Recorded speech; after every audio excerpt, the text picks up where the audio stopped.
Namaskaram, Namaskaram everyone. Namaskaram, Sadguruji. Good morning, good afternoon, good evening, and namaskaram, everyone. On behalf of TiE Global, I'm Mahavir Sharma, the current chairman of TiE Global. I welcome all of you, whether you are TiE members, non-members, across various channels, not only just Zoom. First and foremost, I'd like to thank our partners and supporters, Couchbank, for giving us this technical support, Vikas and his team at TiE UK North to bringing this to us, everyone at the Isha Foundation who's worked very hard in the last 5 or 6 days to bring up the right questions. Thank you, everyone. For most of you who don't know TiE or who are not or new to TiE, I'll just give you a 1-minute introduction to TiE. TiE is a world's largest non-profit organization promoting entrepreneurship across the world. It was established in 1992 in Silicon Valley. Now we've spread out to 61 cities across the world, 14 countries, and each and every continent possible. Our main mission is to promote entrepreneurship. We catch them young. We start from a schools program, go into a colleges program, help young business people, and we mentor them, guide them, support them, and handhold them in every way. Recently, we've started to invest at the bottom of the pyramid at the early stage and idea stage startup ecosystem, where we're investing as angels across US and India. And we really look forward to nurturing entrepreneurship, promoting more and more people successful across the world. I thank Sadguruji for giving us the time. I really look forward to these 60 minutes of knowledge, which is going to be focused on young entrepreneurs, senior entrepreneurs, businesses, and professionals. Over to you, Vikas, to start off the questions, please. Thank you. Namaskaram, everyone. Welcome. My name's Vikas Shah. I'm the president of TiE UK North. And today we're joined by thousands of entrepreneurs and leaders from all over the world, brought together by our mutual interest for our remarkable guest today, Sadguru. I first met Sadguru through Daniel Donachie, who's in the audience today. Danny asks to make sure that your football team allegiance is still where it should be, Sadhguruji. But today, we are not here to talk about sports. We're here at a time where the world is going through one of the most profound shared experiences that we've all had since the last great outbreak of conflict. So today, I'd like to start, Sadhguru, by asking, we've had a devastating effect on the world from this virus. It's changed the balance of power and the relationships in societies. But it's not a human invader, it is a virus. How should we as individuals, as society, and as countries think about this situation that is happening to us? Namaskaram.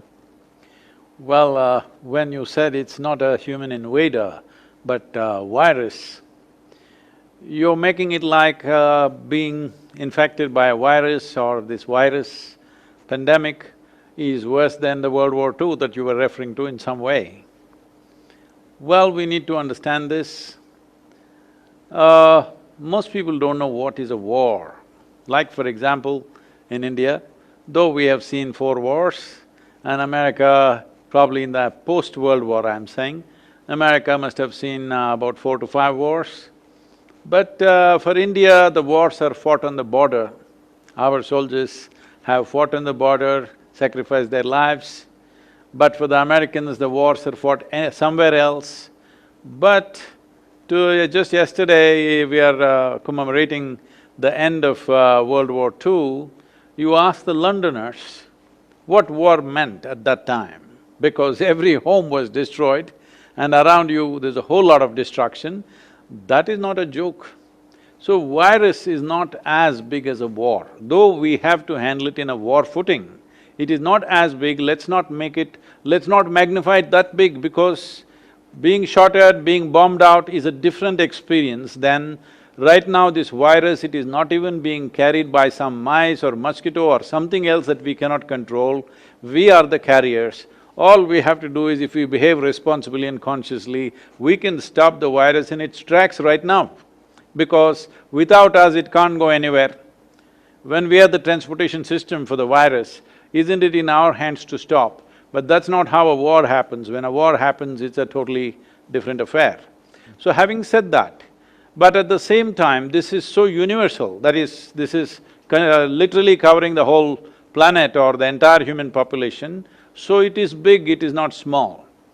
Well, many things we have been doing.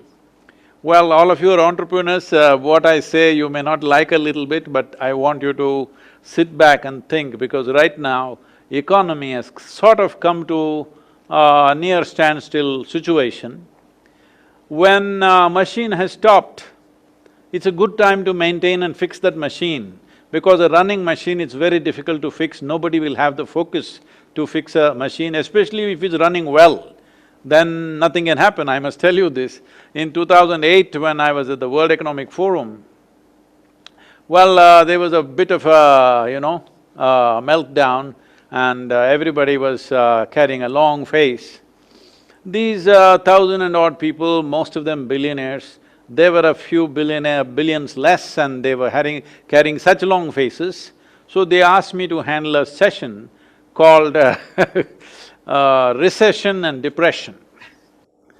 I said, recession is bad enough, you don't have to get depressed on top of it. And above all, right now the way we have built the economic engine on this planet, that it is going at a certain speed, if the economy goes down a little bit, you will be depressed. But if economy goes full steam, we will be damned on this planet. So this is a choice, whether we want to be damned in the next 30 to 50 years' time or we want to be a little depressed. We don't have to be depressed. This is not death, okay? This stoppage of economy does not mean death of human life, nor does it mean economic collapse. It's a slowdown, for sure. It is going to hurt every one of us. As individuals, it's going to hurt us. As entrepreneurs, small enterprises, large enterprises, very mega businesses, nations, every one of us have pain to go through. One important thing is, during this period, all of us should take the responsibility of staying alive. This is the most important thing. Because we are doing business, we are doing enterprise, only because we value life. Because we thought our enterprises, our businesses will add value to our life, that's the only reason why we are doing this. So human enterprise is fine, but right now a situation has come which has slowed us down a little bit. Not a little bit, quite a bit. Certain industries may have to just close down because they won't be able to recover from this kind of a dip. And human behavior, if the virus stays on, effectively killing people for 12 months, human behavior will change quite significantly and many businesses may become redundant. People are fearing God may become redundant, they are scared. If temples, mosques, churches don't open, God may disappear, so they are fighting for that also. So I'm saying the insecurity is not just among you, even the God is feeling insecure that if nobody comes to pray for 12 months, what do? After that, they may not come at all. They may do fine without it. Thank you, Sadhguru. But with this as well, one of the most profound changes to society right now has been the disconnection of humanity. We've been separated from each other as businesses, as families, as groups, and fear has set in. How do you suggest that, first of all, how do you suggest we can cope with disconnection? And secondly, how can we cope with the fear when we do come to return? About disconnection, see, people, when economy was running well, businesses were running well, families were complaining that we are disconnected, there's no time for each other. Now, 6 weeks is not going to disconnect you from the world.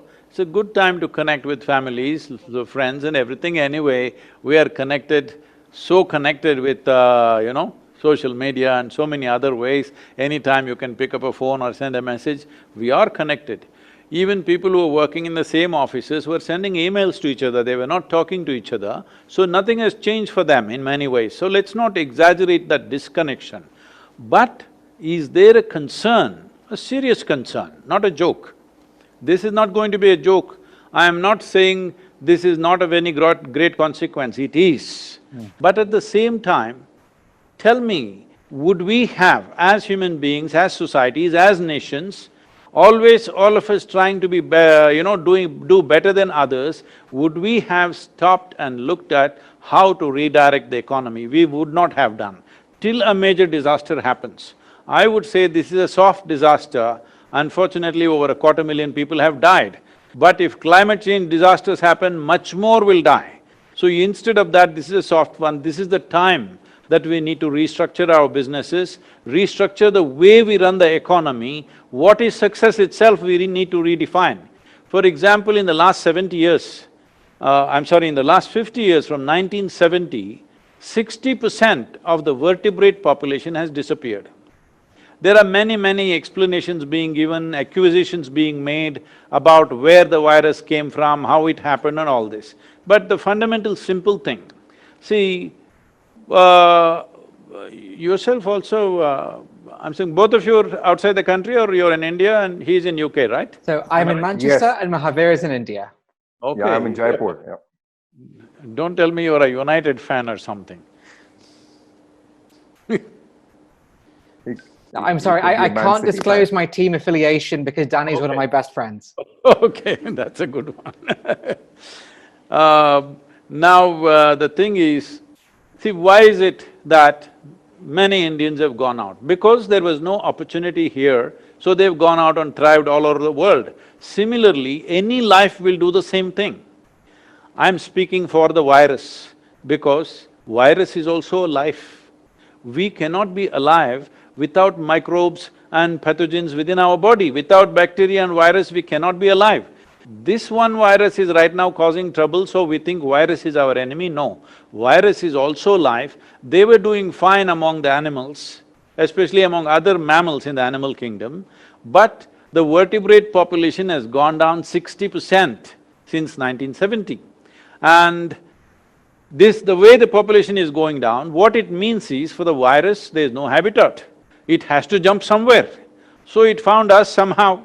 Whether it jumped in a marketplace or a laboratory, whatever, this is a debate, we do not know what the answers are for this. But it has jumped one way or the other, and this is not the first time it's jumped. Many times these things have happened. When the Spanish flu happened, over 50 million people died. In India, 12 to 17 million people died. That's not a small number. When the world's population was just 2 billion people, 50 million people died. So right now, 250,000 people have died, and especially in a time like this where our ability to travel is quite limitless, every day people are flying all over the world. In spite of that, it is pretty good because our awareness, our medical systems, everything is way better. So we can make this disaster, we can make this virus situation into a minor aberration in our life rather than making it into a major calamity, if only we conduct this properly. About fear. Fear means, you must understand this, about what may happen tomorrow. So essentially what is happening is, right now there is a challenging time in front of us, true, really challenging times like never before for our generation of people. This is the most challenging times we are facing. When there is a challenge in front of you, you must be at your best. This is the most important thing. When there is a challenge in front of you, your competence becomes the most important thing that you need to do. Tell me, when you're in fear, are you very competent? No. No. The basic faculties will be lost. You will become debilitated with fear. So, what is the logic behind this? The thing is just this, whenever there is a challenge in front of you, your own intelligence turns against you. Right now, let's not decide what to do tomorrow because we still do not know how the virus will play out. We do not know. Everybody is making their own guesses, but nobody… I'm listening to all the scientific stuff that's going on in the world, what doctors are saying, politicians are saying, economists are saying, but the clear picture is this, we really do not know how things will be in another 2 months' time. Nobody knows for sure how it's going to play out. People are saying it's already mutated into 10 different forms, whether it'll respond to the vaccine, how many 10 vaccines for 7.6 billion people, when will you give that vaccine? These are not practical things, anything that's being spoken. So we have to wait. When we wait, the best thing to do is right now to upgrade ourselves. Upgrading ourselves means our our physiological capabilities, physically we must become fitter. In the next 1 month, all of you TiE people set this up, the next 1 month, you must be at least 10% fitter than what you are right now physically. Mentally, you must be 10% sharper, I can give you tools for this. And emotionally, you must be at least 10% more balanced. Energetically, you must be at least 10% more effervescent. All these things will be most vital when you have to step out and face that new situation that we have still not figured. Let us not assume this will happen, that will happen, because we don't know what will happen. How many of us will be wiped out? How many of us will be here? How many businesses will be gone? What will be relevant, what will be not relevant? We have no clear picture, only guesswork is going on. So using our imagination, we are causing fear. Instead of that, this time around, let's invest it upon ourselves to make ourselves into more competent, more balanced and better human beings. That's the only way you can face an unknown situation. Thank you, Guruji. Now, in a moment, I'll pass to Mahavir with some questions from our TiE chapters around the world. But just before we do that, do you think that a crisis like this will change the relationship that we have to our material possessions, our relationship with wealth even? Because these are also very important questions for business leaders. Will this change the nature of what we think is important when it has been money and wealth in the large part for such a long time in society? See, most human beings are existing like they're immortal. People think, most people think other people die, you know. No, you and me will die. It's just that we don't want to have an untimely death, that's all. But you and me will die, we are all dying sort. So now virus has brought the mortal nature of our existence right up in our faces, which is a very good thing. If we don't die, it's a good thing. But we realize we are mortal, but we did not die is a very good thing to happen to a human being, because mortality means just this, that you understand that you are on a limited lease of time. If you understand that you are on a limited lease of time, you will definitely organize your life in a more meaningful way than the madness with which people are going on right now. Definitely it needs to happen, I hope it happens, but after nearly 5 weeks of lockdown, in India they opened the liquor shops, whoa! Everybody forgot everything and they piled up like animals on top of each other, they had to close it down now. Now they're doing home delivery of liquor for the first time. Get drunk and be home, don't come out and do a mess. So nothing changed for these people at least. But if definitely the virus situation and this fear and this social distancing lasts for more than 9 to 12 months, definitely the way we relate to what we possess will definitely change, and that is a welcome change. Thank you, Guruji. And now I'd like to pass to Mahavir Sharma in Jaipur with some questions from our TiE Global chapters. Thank you, Vikas, and thank you, Sadguruji. So the first question is from 2 chapters across different parts of the world, Singapore and Silicon Valley. I'm changing the topic from coronavirus and the current crisis to general entrepreneurship and business, and I think we need to move on, as you rightly said in your replies. So, as I told you, we have startups, young startups who are struggling, cash flow issues, who are, becoming tougher and tougher. Established business people also struggling and not knowing what the future is. So my question is that all of us have to become stronger, as you said, mentally and emotionally, and also spiritually, in my opinion. The inner engineering that we all need to work or rework as entrepreneurs, as startups, as professionals. What should one do to restructure oneself from within? See, it's going to be a challenging terrain, no question. Whatever the nature of your business, certain businesses will do very well post-virus for their own reasons, but even those businesses will have to be agile and handle the new terrain that will come in front of them. If you want to approach, let us say you're in Rajasthan, let's say you want to travel the Thar desert, you would want a machine which is well engineered, isn't it? You don't want to go into a desert with a badly engineered machine where anything could happen. So now we are approaching a place where the terrain is not going to be as you expect. Unexpected terrain that we may hit lots of bumps, lots of pits, things. No what kind of challenges it will throw, but we clearly know it is going to be a very challenging situation for anybody who is managing anything. Businesses, nations, institutions, individual lives, everybody will have their own kind of challenges. So when this happens, the most important thing is that you're well engineered. What does engineering mean? See, we say something is well engineered because it functions the way we want it, isn't it? If a machine functions the way we want it, if the building functions the way we want it, we say this is a well-engineered structure. So similarly, in your life, your body, your mind, your emotion, your energy should work for you. Just now he was mentioning about fear.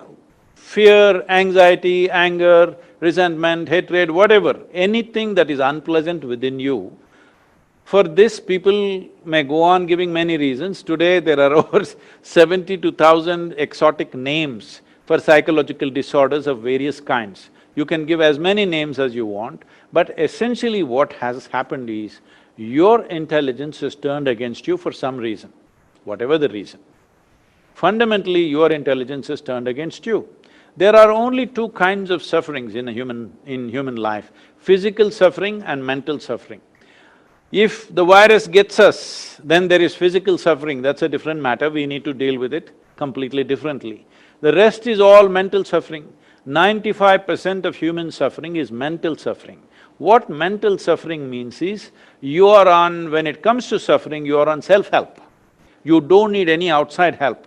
Right now, sitting at home, you will think about something that may happen 10 days ago and already suffer something which does not exist. What is it that human beings are suffering? What happened 10 years ago, they still suffer. What happened 10 years ago does not exist. So what you are suffering is, you're suffering your memory. Or what may happen day after tomorrow, they already suffer. This means you're suffering your imagination. So if you're suffering your memory and imagination, one thing we need to understand is that as human beings, we have a very vivid sense of memory. That's why our lives are so rich. No other creature on this planet has the kind of memory and detailed memory as we have. And no other creature has a fantastic sense of imagination that human beings have.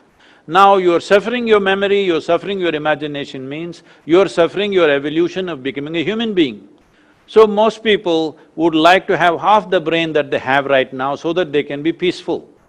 So when it doesn't work, that's why they soak it in alcohol so that half is preserved for some other time, and they feel little peaceful for some time.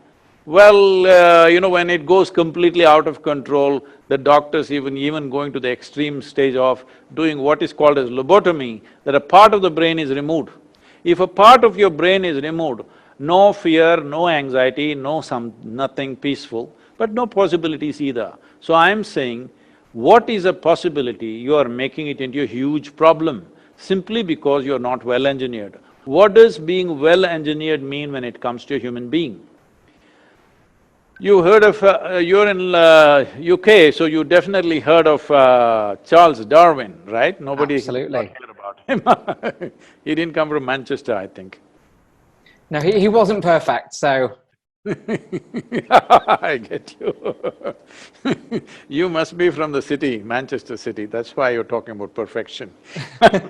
Yes, sir. So, Charles Darwin went about… I'm making it simplistic, but he was saying something like this: a goat could have become a giraffe over a million-year period, a pig could have become an elephant over many more million years. But a monkey became human rather too quickly. So quickly that anthropologists are continuously looking for a missing link which they have not found yet. So what it means is, in terms of DNA difference, if you look at it, between a chimpanzee and yourself, the DNA difference is only 1.23%. 1.23% is not much of a difference. So physiologically, we are very, very close to a chimpanzee. But in terms of our intelligence and our competence and our awareness, we are worlds apart from a chimpanzee. So right now, human problem is just this, they have an intelligence for which they don't have a stable enough base, so they are suffering their own intelligence.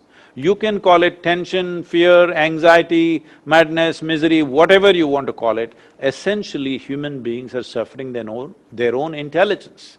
Intelligence is a solution. Intelligence is not a problem. Unfortunately, most people are experiencing this as a problem. This is why inner engineering becomes very, very significant. If you're an entrepreneur, you must understand you're into a venture. You're in a venture means it is just one step short of an adventure, okay? You're seeking challenges. If you did not want challenges, Rajasthan government would have been a fine place, you know, to work. But you become an entrepreneur because you're consciously seeking a challenge.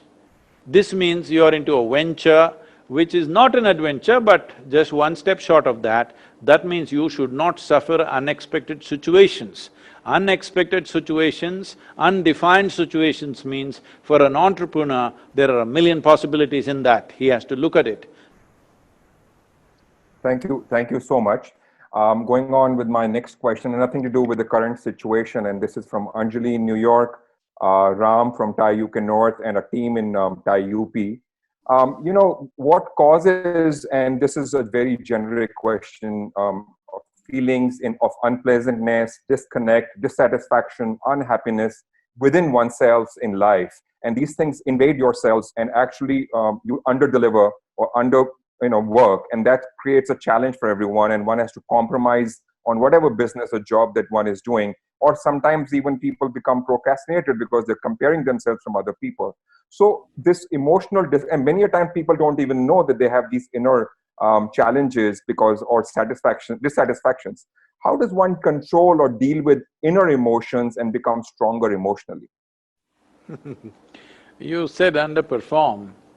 What I say right now, this is not to insult anybody, but I'm saying over 95% of the human beings on the planet are underperform all the time. They may be comparing themselves to somebody else and doing little better than them and they think they're okay. It is not a way to look at life. The important thing is, am I at my fullest possibility? Whether I am better than somebody or worse than somebody, this is not the issue. Unfortunately, that's become the issue, but that's not how it should be. Whether I am able to find full expression to all that I have in me. If you go by that context, over 95% of the population is seriously underperforming. If anybody comes to me here, those people who came here thinking, spirituality means they can close their eyes and do, whatever that kind of stuff, I'm all making them do 5 people's work. Each one must do 5 people's work, otherwise I'm not satisfied. And 7 days of the week, 365 days, we are on and on. Why I'm saying this is because this is most important in a human perspective, that everything that you have should find expression. If it doesn't find expression, it'll become knots within you which will bother you, you won't even know why. Simply for no reason, simply you feel, unfulfilled, kind of like there is a bad weather within you, no matter what is happening. So you can call it by many names, as I already said, there are many ways of looking at it. One simple way of looking at it is, see, human experience has a chemical basis to it. What you call as joy is one kind of chemistry, what you call as misery, another kind of chemistry, peace is another kind of chemistry, love is another kind of chemistry, agony is one kind of chemistry, ecstasy is another kind of chemistry. So right now, we can look at it in this simple way. If you create the right kind of chemistry within yourself, you will be blissful every moment of your life. Being blissful means your body, your mind, your emotion and your energies are pleasant. Because pleasantness is very vital for a human being, and that's all you're looking for. See, you want your body to be pleasant. If your body is pleasant, we say, this is health. If it becomes very pleasant, we say, this is pleasure. If your mind becomes pleasant, we say, this is peace. If it becomes very pleasant, we say, this is joy. If your emotions become pleasant, we say this is love. If it becomes very pleasant, we call this compassion. If your very life energies become pleasant, we call this blissfulness. If it becomes very pleasant, we call it ecstasy. If your surroundings become pleasant, we call this success. Well, all of your entrepreneurs, that has been your focus, to make your surroundings pleasant for yourself. But when you want to make your surroundings pleasant, there are many ingredients in the surroundings. You will have to have some mastery over many people, many situations, various aspects in the world. Then only surroundings will become pleasant. For this, it is a question of competence. But to make your body pleasant, to emotions pleasant, mind pleasant and energies pleasant, it's 100% your business. To make your body, mind, emotion and energy pleasant, it is absolutely your business. Surroundings are a different matter. That is a question of competence. Not everybody is equally competent when it comes to the outside. But if you're willing, everybody is equally competent when it comes to the inside. It is just that nothing has been invested in the direction. In the sense, your entire schooling system that is there in the world today, tell me, is there even a moment's focus as to how you should be? It's all about how is the bacteria, how is the cockroach, how is the frog. We even opened up these things and looked inside how they are working, but there is not a moment of turning inward and looking at what makes a human being, what makes a human being tick, what makes him go down, what makes him go up. Is there any science like that in the school? So entire schooling system has been like this. From there, everything has built up. Our businesses, our institutions, our nations and societies have built up on the same format on which our education systems have been built. So based on this, we have not invested anything, so there are no results. Well, the question is coming from New York. Unfortunately, New York State is going through a really bad bout of this thing, it's terrible out there. But let's say United States, if you take United States as an example, 150 years ago, 93% of the US population was illiterate. Today it's 100% literate, I believe. How does this happen? Somebody invested in the infrastructure of schoolrooms, teachers, human infrastructure, physical infrastructure.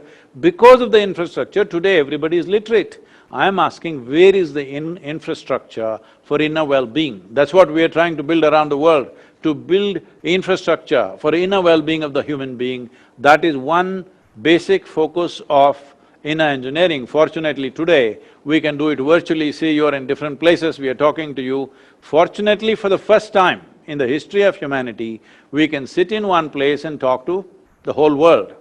Why I'm saying this is, if you look back on the history of this world, many great beings have come who had solutions for the world. Well, Krishna came, he could talk only to one person. A Buddha came, he spoke to a few hundred people. Jesus came, just 12 people and one of them freaked on him. Like this has been the history of this humanity. This is the first time that we can talk to the entire world sitting in one place. When there is an opportunity like this, if we do not transform human consciousness, that means we are simply not interested. So this virus has given us a break from whatever we have been doing. I think this is a great time. You're all entrepreneurs, you must also look at this, how to raise human consciousness.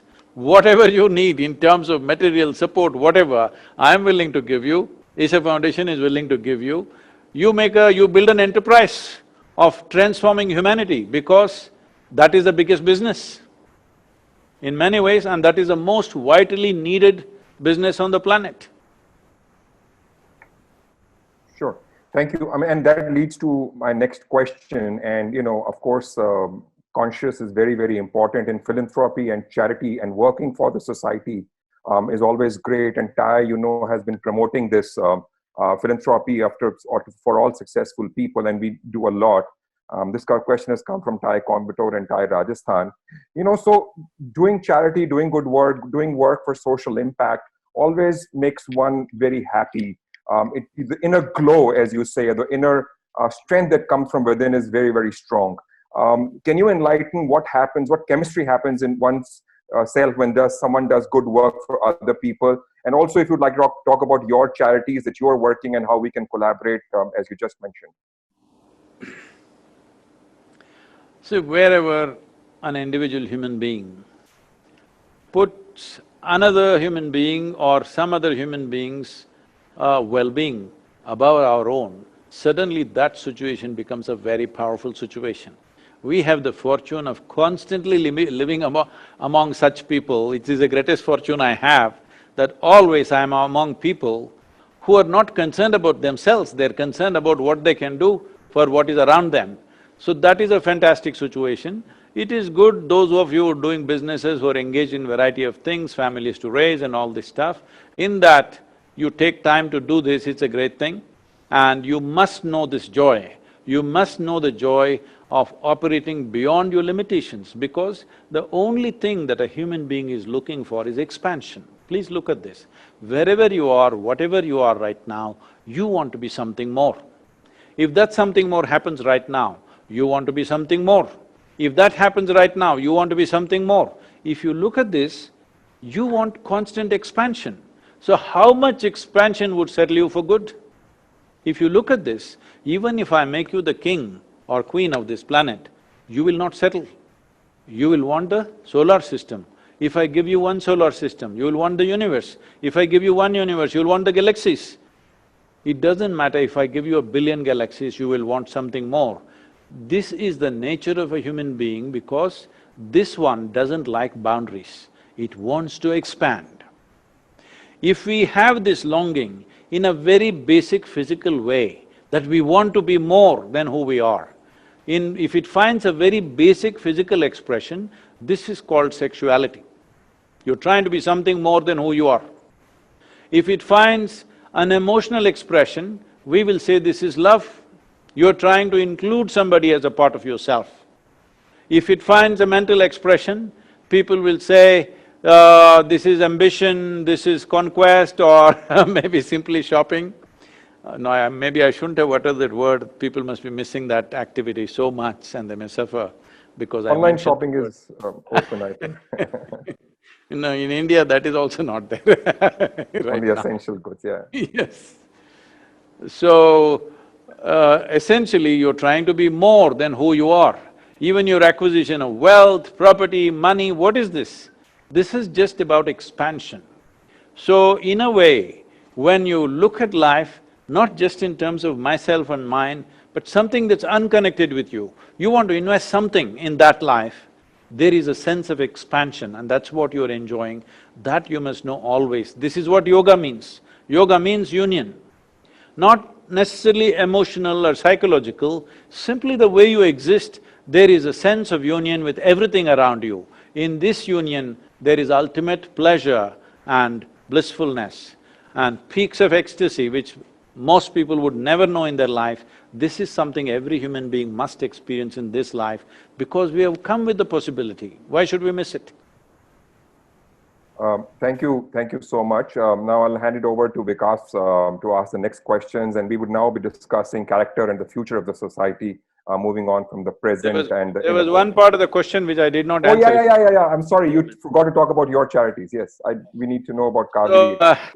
Well, I never thought I'm doing any charity, I thought I'm just doing what's needed. In that sense, right now, it is very painful to see that even in the rural India, there are so many people, migrant labor and others, who are stuck without food.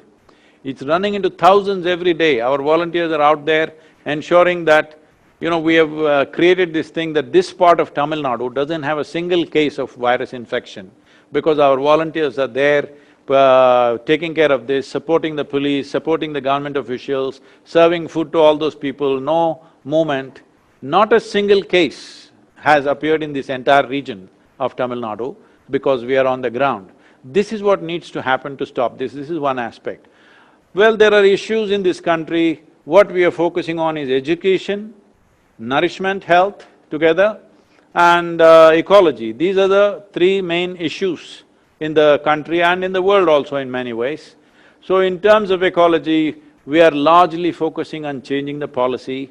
Right now, we're in the process of unrolling a movement called Conscious Planet. It's been pushed by 6 months because of this virus, but we will be rolling it out later on. We want all of you to be a part of this. The idea behind this is just this. Right now, if we don't make the corrections, if we do not make the correction, even now the number of people dying in the cities is way higher. Even during Spanish flu, this was true. Wherever the particulate matter was beyond 2.5, micrometers or whatever, there, always the deaths were higher even during the Spanish flu, and the same is happening now. So the number of people who die just because of pollution causes is very, very high, and those people are also susceptible to these kind of things. Having said that, to bring down the pollution, people are thinking electric cars, this, that, yes, all that needs to happen. But the most important thing that needs to happen is a mass transport system which is super efficient. Then naturally people will go by that. There are many plans for which policy changes we have put forth to the government. They have become the official policy recommendations for all the states in India. Now we are trying to do this for the whole world. What we are looking at is just this. Ecological issues should become election issues in every country.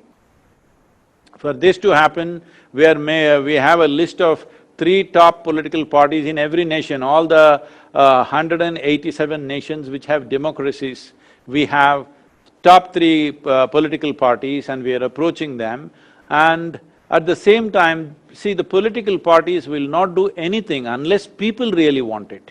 So we are seeing how to touch 3 to 3.5 billion people to vote for, for simple things. We are making… Right now, whatever ecological information that's out there is all like PhD stuff. Nobody understands what it is. The common man on the street has no clue what it is all about. We are making this into 5 things that must happen in your country.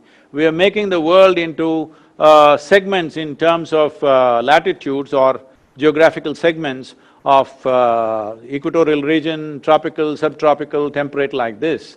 And in this region, if your country is there, what should happen? What are the 5 things that must happen? 2 or 3 things that should never happen in your country.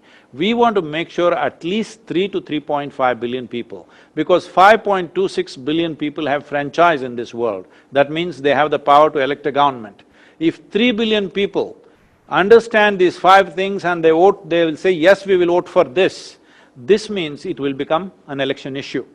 So we are seeing how to get to the 3 billion number. We have various plans, we will come to you sometime. Please, all of you should stand with us, because this is a must happen. Because right now, about 25% of the world's land is untouched and pristine. It is estimated by 2050, only 10% will be left, and populations will touch nearly 10 billion. Well, that is a calamity by itself.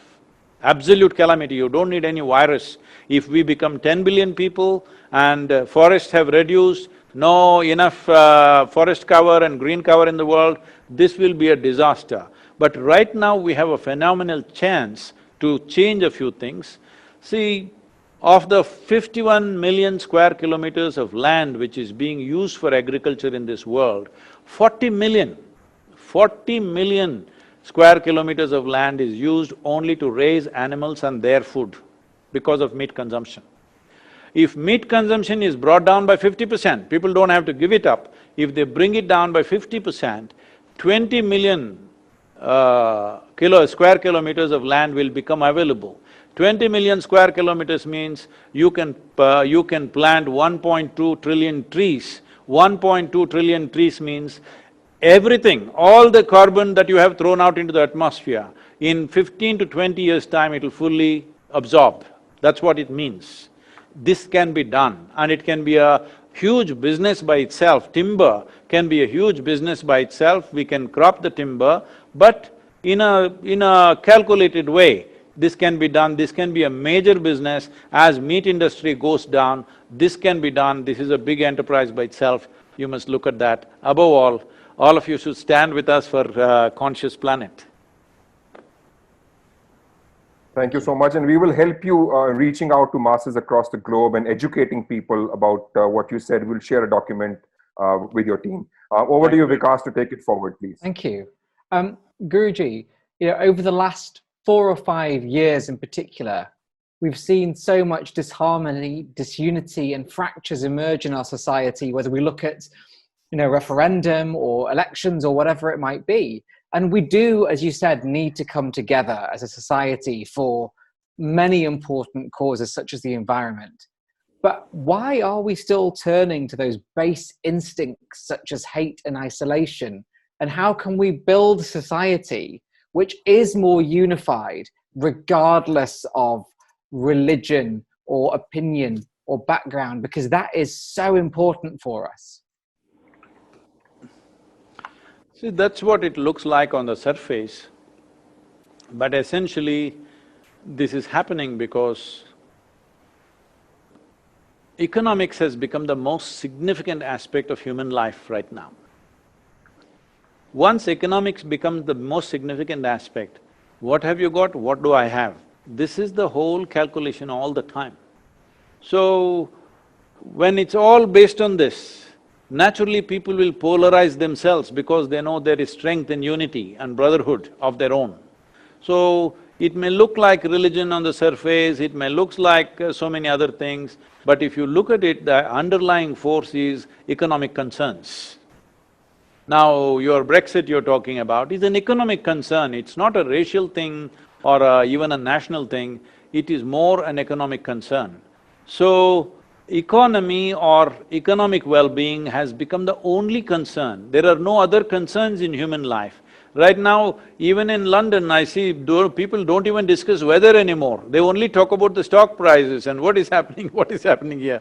Even if you sit around, I'm saying, I was somewhere where about four, senior ladies were sitting, and I sat with them for a small tea or something. Even they're talking about stock prices. I said, don't you discuss weather or local gossip anymore? No, all that is gone. The only gossip is economic gossip. When this happens to any society, naturally we will, we will make groups of our own because that gives us power. If we are left alone by ourselves, we may be smothered by the economic forces. So, we need to change this. In many ways, if I say this, it looks like I'm rubbing, insult to injury. Right now, the economy has slowed down. This is a time for all of us to rethink many things about our lives, how we are living. Is this the way we as human beings should exist on this planet? Is it really… the way we are existing is quite unbecoming of being human. We are as violent or worse than any other animal creature. An animal functions out of its instinct. Instinct essentially means a crystallized amount of memory within itself in its evolutionary scale, and from that memory it operates. The significance of being human is whatever our instincts are, whatever our genetic background and evolutionary background is, this moment you and me can function, we have a discerning mind that we can function consciously, no matter what our history says, what our genetics say, what our evolution says, whatever it is, the background, still we can stand above that and act consciously because we are the only ones who have a discerning mind which can act beyond our own instincts. If we do not exercise this, we are not really full-fledged human beings, that's what it means. Wow, and in a moment I'll hand over to Mahavir as well to give an official vote of thanks for today. But one final question, if I may, Guruji, which is, right now we're all introspecting, we're all, on our own or, in small groups, and it's causing us to almost focus on some of the negatives that we are seeing in society. But how can we make sure that we look outwards? How can we make sure that we see beauty and positivity even in a time of great crisis and uncertainty? The negativity is coming from… I think all of you are trying to practice astrology. You're planning to probably start an astrology company, so you're trying to make predictions about which you have no clue. Don't make predictions right now. Just carefully watch what's happening in the world, every little bit that's happening, because you're an entrepreneur, there could be 1,000 opportunities in many things that are happening. This may make you look like… make me look like, oh, what is he talking when there's a human disaster, you're talking about enterprise. Well, enterprise matters because the success of a nation no more depends on its military might or even on its political circus that it does, essentially it depends on the success of its businesses. So it is very important that business people don't become astrologers and start making predictions and gloom and doom stuff. No, you just wait, it's okay. When we step out onto the street, let's see what to do. We must watch carefully. But the most important, as I already said, is this is a time that you will never get again probably in your life. Till now, since you started your enterprise, I'm sure nobody gave you an 8-week break, isn't it? Simply impossible even to think. Yes. Even I'm I'm here at the yoga center continuously for 2 months, which I have not done in 40 years. So I'm thoroughly enjoying my stay here and doing the best we can do. We have to completely reinvent ourselves to function in the new world because our programs are always 10,000, 15,000, 25,000 people. That's not going to happen in the next 12 to 24 months probably. Wow. No, thank you Yes. so much. And So, if I may, Guruji, I'll at that point I'll hand back to our global chair, Mahavir Sharma. But thank you so much for joining us today. you must Thank do you. in engineering. Thank I've you. already Yeah. registered. Thank you, Vikas. Guruji, there is all of us in our lives, 40, 50 years, have done something or the other wrong or taken steps that have turned out to be wrong. There's always a sense of guilt at times of what we had done in the past.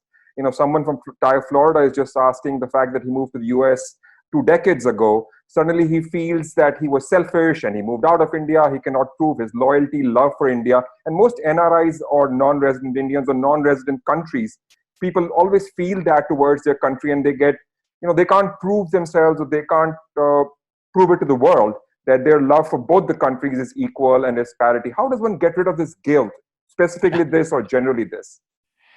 See, right now right now, one thing that we have in India plenty is human beings, all right? We are nearly 1.35 billion people. For these 1.35 billion people, we don't have the economy, the size of economy that would properly serve these human beings. Right now we are striving to build that. Economy we will build, we are confident about that. But we don't have enough land for 1.4 billion people to live well. We don't have enough water for 1.4 billion to live well. We don't even have a piece of sky for 1.4 billion people to live well. So, our thing is to produce very competent, focused, inspired and balanced human beings and export them to the rest of the world. If 500 million people if we export, the whole world is ours, what is the problem? Geographical boundaries should not be so restrictive, all right? Nation is just an idea. Nation is just an idea in our mind. We have love for things that we have gone through in our childhood and where we have seen and grown up. That is perfectly fine and that's wonderful because a human being is as complex and as capable and as sophisticated simply because, as I said, vivid sense of memory we have. We must celebrate that memory, we must remember that memory. Well, those people who are feeling that way, many of them have come from small villages and now they're doing very well in United States or wherever else. Well, they can take up one village and take care of it. You tell me if you want to take care of any village in southern India, we will take care of it for you if you contribute. We will see all the children in that place are educated and many more people like you are produced and I am not talking about brain drain, this drain. We have enough brains and enough bodies, we can send them around the world. This is another way of conquering the world out of our love and inclusion, not by conquest. So, they don't have to feel guilty, they just have to do well. And if they have the needed resource, they can take up something in India which will make a difference. Don't take up something else, some fanciful romantic stuff. The only thing that you need to take up is children, education and ecology, this is it. Because we have people and people, if we produce very focused, inspired and competent population, we will be a great miracle. If we fail to do that, this 1.4 billion people will be a great disaster. So we intend to make this into a great miracle because that can only happen by investing in people. But now we are a little concerned with this virus because last 20 years we have pulled out 240 million people out of the poverty, below poverty line. But now, if this lasts for 12 months or more, that 200 million plus people may go straight back below the poverty line once again. That is our concern. So the most important thing that needs to happen is nourishment, education and ecological concerns are there. If these three things you can contribute and attend to, please do that for India. But you don't have to feel guilty about your well-being. No, not at all. Thank you. One last question. I think I can squeeze in 4 or 5 minutes to go and pull you into the debate of life versus livelihood. US is, leaning towards livelihood and economy.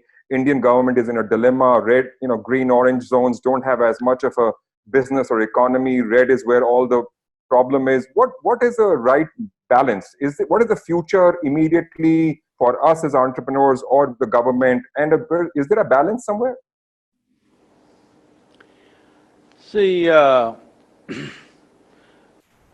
this is not about taking sides. We should not take sides at times like this. Unfortunately, people are so geared to always take this side or that side. That's not it. As I said, we do not know how it'll unfold in the next 2 to 3 months. When the Spanish flu happened, in the first wave, immediately after World War I, when the first wave happened, started in the month of January, it killed about 6 million or 7 million people. People thought it's over.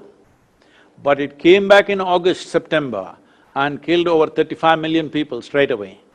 And it again came back next year to kill some more people, but that second wave was the biggest one. Is this virus going to behave like that or not? We do not know. We can only go by what's happened till now. In the past, it's happened in the just a little over a century, exactly the same thing has happened. It's the second wave which really got us. Even now, some of the doctors and scientists are saying the second wave in US will happen in October, November, December, and that's going to be really big.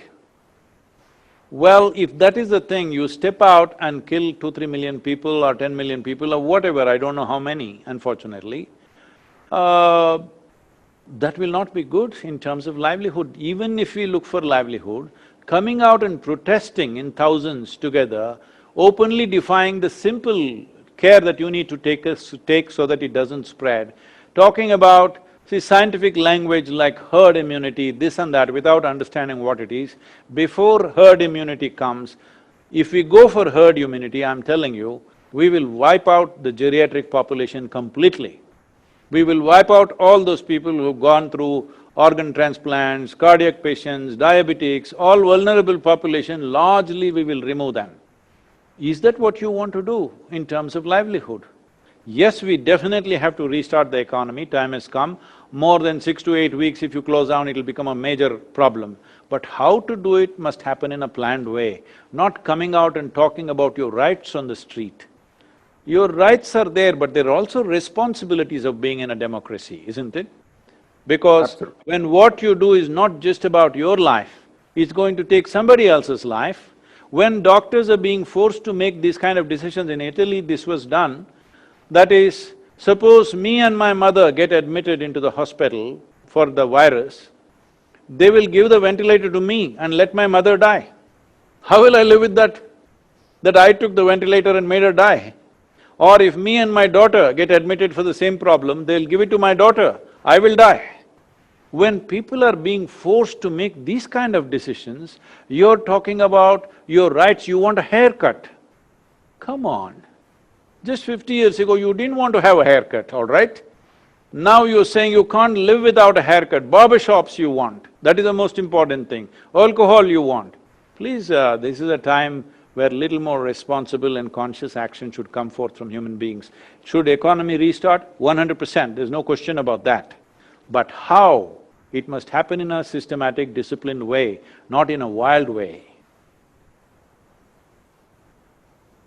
Well, thank you so much for such great, insightful answers to our questions raised from across the world. On behalf of TiE, all its members and the entire fraternity, I would like to thank you and Isha Foundation for bringing this up to us. We will collaborate and work with you closely in social impact and environmental issues soon.